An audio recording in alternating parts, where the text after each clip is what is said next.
Most of America's problems are caused by greed. You can't get affordable healthcare because our current system makes a small group richer. You can't get affordable housing because landlords want to make more and more money. Minimum wage hasn't increased since 2009 because business owners want a larger share of profits. Greed is the failure to control desire, and exploitation is the natural result of that greed. You want something and you're willing to hurt somebody else to get it.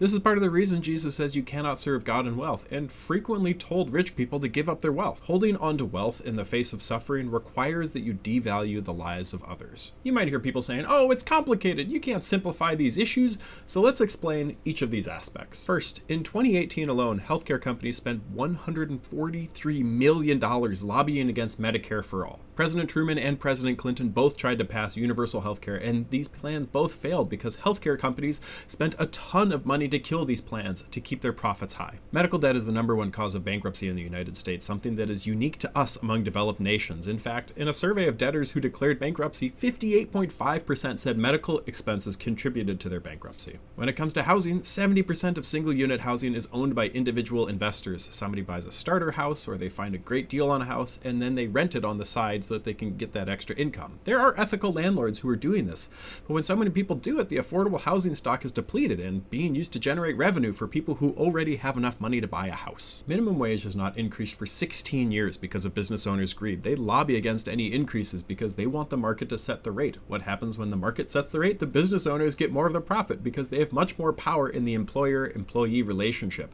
If the minimum wage was tied to inflation since 2009, it would be $10.95 or so. That's not a crazy rise, but it would be a 50% raise for minimum wage workers. And if you've ever worked minimum wage, you know how significant that would be. Jesus says, take care, for one's life does not consist in gathering an abundance of possessions. We as a society have fundamentally failed to take his advice. We are a profoundly greedy nation. The sooner we acknowledge it and stop glorifying it, the sooner we can build a more compassionate society.